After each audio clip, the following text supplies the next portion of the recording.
that could happen if you decide to have sex? Far worse things than that. However, over 9 years, I had to tell a lot of girls that their test was positive. Immediately, they wanted an easy, painless way out of this pregnancy they didn't plan. I have to look at this girl and say, guess what? Your choices at this point are bad, terrible, and even worse. Those are your options. You had a good choice. That was before sex.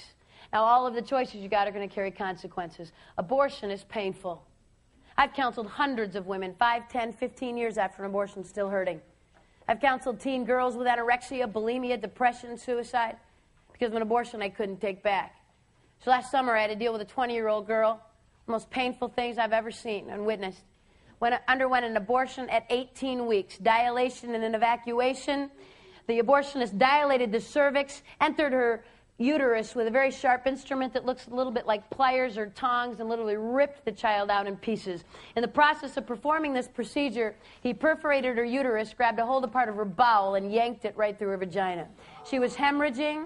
In order to stop the bleeding, they rushed her to an emergency room where they did a radical hysterectomy. This 20-year-old will never have children. Not only that, they had to do a colostomy. She's going to go to the bathroom in a bag on the outside of her body for the rest of her life.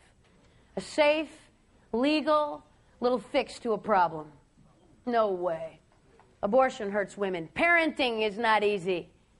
This last May, I had a 7th grader at a middle school I spoke at, 12 years old, pregnant with twins, delivered in July. It's going to be a lot of difficult years. 80% of teenage girls who choose to parent children while they're teens will live below the poverty level for at least 10 years, most of them for the rest of their lives, and 90% will never attend or graduate from college. 90%. And 10 out of 10 of those girls sat in my office and said, not me. Well, Pam, I'm going to finish high school, work full-time, go to college, be a doctor. Life happens to most of these girls. The number one indicator of poverty in this nation's students has nothing to do with race or where you live. The number one indicator of poverty in our country today is single-parent households in the age of that young girl when she began parenting alone. Serious responsibility, girls. Guys, in case you've all fallen asleep now, because we're talking about pregnancy and this does not involve you. Young men, you get a girl pregnant in the lovely state of California or any other state in this nation whom you are not legally married to. Not who you like a whole lot, okay? But a girl who you're not married to. Guys, you need to understand that you have absolutely no legal right to the choice she makes. This girl can do whatever she wants. You have no say. And suing her for stealing your sperm might prove a bit difficult. Try. If, however, guys, this girl decides to parent your child, you now have legal responsibility. It's costing us about $30 billion a year to support teenage girls parenting their children. We can't pay this bill. Over the last few years, we've undergone welfare reform. Guys, the laws have all changed. I don't care what your cousin, your uncle, your nephew got away with. It's not happening for you. We are now requiring in all 50 states the Social Security numbers of both parents on every birth certificate of every child born in this country. Girls will no longer be allowed to say, I don't know who the dad is. I don't feel like naming him. We will have your Social Security number on the birth certificate. Guys, if you are named as the father of a child, you'll be notified by your county. County's going to send you a little note saying you've been named as the father of this child, born to this girl, on this date. You will have between 60 and 120 days to show up at your county and say, it's not me. You see, pulled my name out of a hat. I do not know that girl. That is not my kid. They'll do a blood test. If the blood test, in fact, proves that you are not the biological father, they're going to go back to mom and say, sorry, try again. So we have somebody's Social Security number on that birth certificate. Why did we change the law, guys? Why do we want that number? So we can let you know when your kid starts kindergarten? Send you a nice little note? Money is what we're after, guys. It's going to cost you over the next 18 years between $60,000 and $80,000, and your pay will be garnished. If you are not working, you will incur debt. And when and if you ever do get a job, it's coming out of your paycheck. This is a serious responsibility, young men. Better think about that before you have sex. After, if you're not married, is too late. Key word there is marriage. If you're married, you've got all the choices in the world. If you're not, you don't. Third option a young girl has if she finds herself pregnant, which I happen to think is one of the more positive options available to girls today, but not without pain. It's going to carry consequences. It's adoption. The ability of a young girl To take the child she's carried with her for 9 months and loves with everything she is.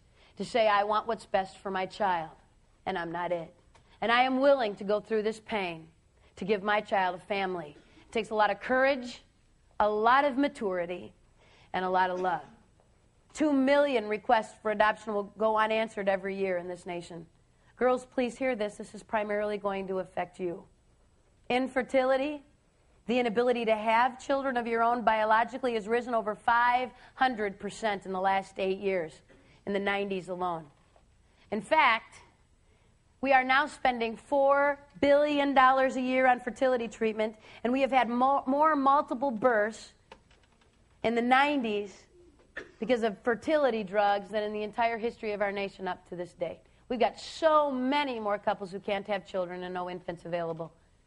Average adoption now takes between 8 and 10 years and costs between $10,000 and $20,000. It takes a lot of love for a girl to give her child a family and to give that couple the privilege of being parents. 34 years ago in Michigan, a young 15-year-old became pregnant. She had a lot of difficult choices to make, maybe more so than some young girls. She was raped. Abortion was legal in the 60s for rape. But this young girl chose to give her child life and then to place that child with an adoptive family. And that child was me. My biological father is a rapist. I don't even know my nationality. But I am still a human being. And I still have value. And my life isn't worth any less than any of yours just because of the way I was conceived. And I did not deserve the death penalty because of the crime of my father. And I've listened to the rhetoric all my life. And I've listened to people say, well, every child should be wanted and planned. Well, I wouldn't have an abortion. That's terrible. But if it were rape, well, then you're a mistake, Pam. I don't believe that. I believe that every child is wanted by someone. And I believe that God, in His mercy, had a plan for me. And I can't explain it to you. And you can't explain it to me. And I've asked all the hard questions. Don't think I haven't. Did God plan me? Did God plan rape? Because I don't know if I'd serve a God that did that. Did God look down that night in November of 1964 and say, oops, what am I going to do with that? I don't know. But let me tell you something I do know, students. I know that my God is so awesome and so amazing that He is capable of taking your worst pain, whether it was something that you chose or whether it was something that was done to you. And my God can make something very beautiful come from that. It's called amazing grace. The ability of God to take even the pain in our lives, the ashes of our lives, and make something good come from that. I don't know how and I don't know why. I just know He can. I've not met my birth mom. Someday I hope to. If I don't meet her here on earth, I'm going to meet her in heaven. I've been praying for her since I was 4 years old. And when we meet, I'm going to wrap my arms around her and I'm going to tell her I love her because she loved me. Loved me enough to give me my life. And then loved me enough to give me the next most special gift I was ever given. And that's my family. Since I wouldn't want any of you sitting in this room to ever have to make a choice like this. I've spent 9 years of my life walking girls through these choices. There is no easy way out. The best choice is before you have sex. After that, it's going to get really tough. But please hear me today. If someone you care about were to find yourselves pregnant you didn't intend to be, please get some help. Please don't walk through this alone. Crisis Pregnancy Center should be close to you. Where you can find it, the best way to do that is to look under your yellow pages, under abortion alternatives or pregnancy counseling. Look under the listings, find out who is doing the counseling, give them a call, and get some help. Don't walk through this alone. Pregnancy is survivable, though. We can live through that. I could walk you through that. That is not the worst thing that could happen if you decide to have sex today. Far worse things than that. Today, November 4th, today, in the next 24 hours, 12,000 teens will contract a sexually transmitted disease. Today. 12,000 more tomorrow.